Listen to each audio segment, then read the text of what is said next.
in your corner. Now, have you ever found yourself paying more for a taxi ride than what was indicated on the app when you ordered for the ride? Or has your driver asked you to pay offline before? Tonight, On the Money looks at the Quagmire taxi drivers and clients find themselves in when the owners of the online taxi hailing apps insist on clients being charged as per the app rates. Take a look.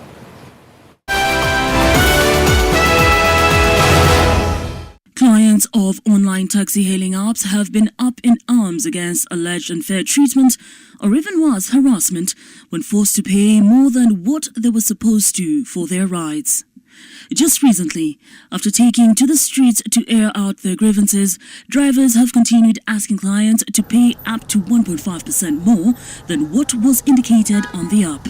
A chat with a driver who chose to remain anonymous gives us a deep insight into how this happened. Hii mgomo nasikia iko ni kufinywa sana, so unakuta for example tuseme ni kama kilomita 4, unajua from 5 kilomita kuja mahali huko unajua kitu tunatulipwi, so naanza kuhesabiwa wakati nimekuchukua na niko 5 kilomita, then nikikuja hapa unakuta nimekubeba tuseme nimekubeba hii 200, then unakuta nimepewa discount ya 30 shillings on top of that. The online taxi hailing business involves 4 players: the customer, driver, government, and the technology. Some of the companies offering these services include Uber, Bolt, Little Cub, Faraz, just to mention but a few. The history of the apps goes as far as 9 years back in 2015, when Uber entered the Kenyan market and was received quite well. Then, the minimum cost was capped at 500 shillings, but now it goes to as low as 200 shillings. This amount is what the drivers are terming as limiting, as the driver tries to explain.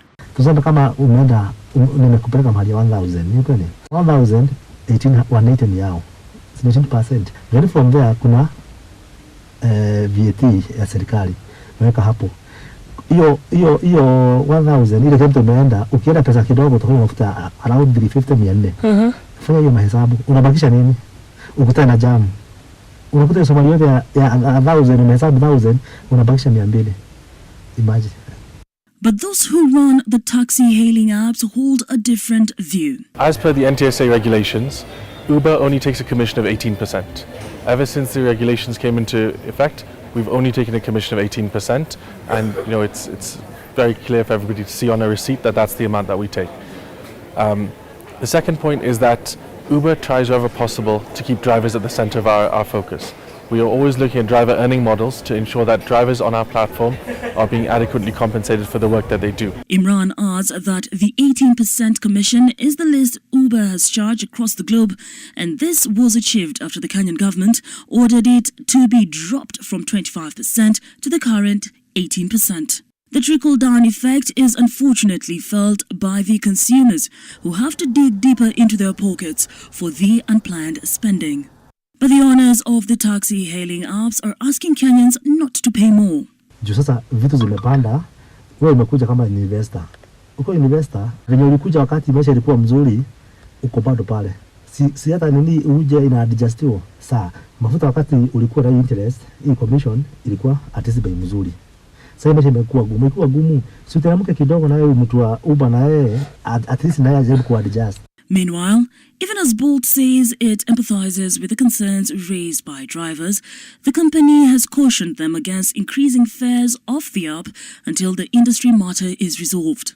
The last and very silent stakeholder here is the government, a party that drivers blame for their current misfortunes. Additionally, the low rates see drivers working up to 15 hours to at least meet their target that used to be met in 8 hours. To try and salvage the situation, hailing app Faraz sets its minimum price at 240 shillings. To ease the impact on the price changes, we will continue to offer our discounts to our customers as we usually do. And as always, our drivers will be able to access the discounts immediately the trip ends from their wallets.